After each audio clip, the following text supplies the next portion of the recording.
क्या 3 मार्च का में आपके कोई नातेदार, रिश्तेदार, संबंधी है? नेतृत्व अगर विकास करने वाला हो तो राज्य की और देश की तस्वीर बदल सकती है।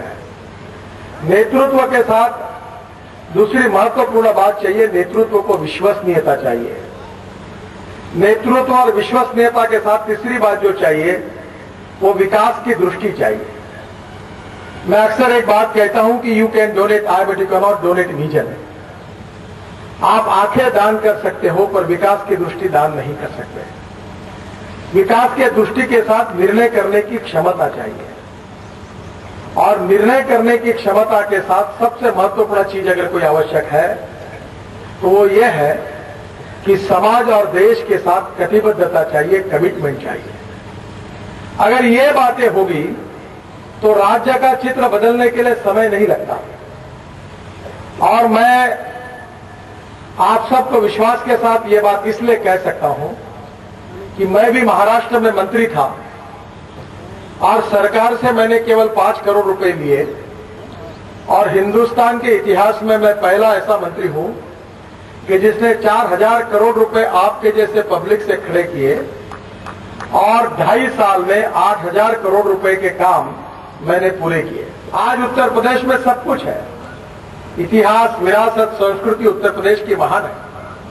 साहित्यिक, कवि, लेखक जिन्होंने अपने विचारों से पूरे देश में उत्तर प्रदेश ने एक मार्गदर्शन किया है, और सब कुछ होने के बाद भी उत्तर प्रदेश की यह हालत देखकर मुझे बहुत दुख और दर्द होता है। 1947 के पहले देश के स्वाधीनता के आंदोलन में उत्तर प्रदेश के देशभक्तों ने और क्रांतिकारों ने इस देश के लिए बलिदान किया है।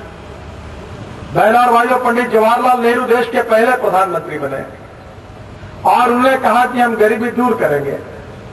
फिर इंदिरा जी आई, उन्होंने गरीबी हटाओ का नारा दिया। फिर इंदिरा गांधी के बाद राजीव गांधी आए, उन्होंने गरीबी हटाओ का नारा दिया। राजीव जी के बाद सोनिया गांधी आई, यूपीए की चेयरपर्सन बनी, उन्होंने गरीबी हटाओ का नारा दिया। अब इंदिरा जी का पोता राहुल गांधी भी गांव-गांव जाकर गरीबी हटाओ का नारा दे रहा है। पर किसकी गरीबी दूर हुई है? गांव गरीब मजदूर किसान की हालत सुधरी है? इस देश में आज बताइए, हिंदू, मुसलमान, दलितों की हालत सुधरी है? इस देश में किसकी हालत सुधरी है? किसकी गरीबी दूर हुई है?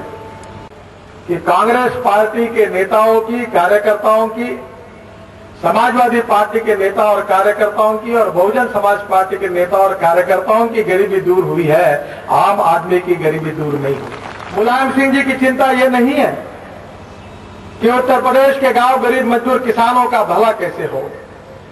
उनकी चिंता ये भी नहीं है कि यादवों का कैसा भला हो। उनकी चिंता है कि उनका बेटा अखिलेश उत्तर प्रदेश का मुख्यमंत्री कैसा हो, ये उनकी चिंता है। सोनिया गांधी की चिंता है कि उनका लड़का राहुल गांधी, उसको रोजगार कैसे मिले, वो देश का प्रधानमंत्री कैसे बने, ये उनकी चिंता है। भारतीय जनता पार्टी को किसी को रोजगार देने की चिंता नहीं है। ये मुलायम सिंह जी की पार्टी पिता पुत्र की पार्टी है, 2 भाई और बहू और वो। और कांग्रेस पार्टी जो है वो मां बेटों की पार्टी है। सोनिया जी और राहुल जी, बाकी सब गुलाम है, उनको कोई नहीं पूछता। सोनिया जी के सामने मुझे तो बहुत बार बहुत से लोग मेरे घर पर आकर मिलते हैं और मुझे पूछते हैं कि आपने हमको टिकट क्यों नहीं दिया।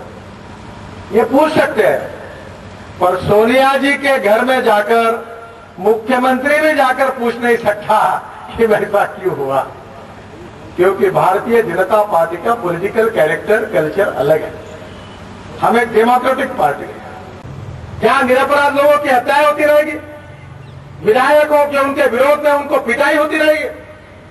और मायावती जी ने ऐलान किया था कि मुलायम सिंह जी के राजगुंडा राज को हटाइए, मैं मुलायम सिंह जी को हथकड़ा डालकर जेल में बंद करूं। कहां बंद किया?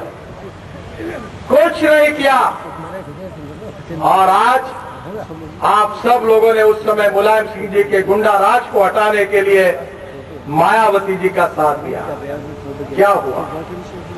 गुंडागर्दी का विकल्प भ्रष्टाचार नहीं हो सकता, गुंडाई का विकल्प उगाई नहीं हो सकता। न जात पर न बात पर, सोनिया जी की बात पर खाओ खींचो, अपने बाप का माल है, जितना लूटना है उतना लूटो, कांग्रेस वाले दिल्ली लूट रहे हैं। तो लखनऊ की रानी कह रही है हम भी कुछ कम नहीं है, तुम दिल्ली लूटो हम लखनऊ लूटेंगे।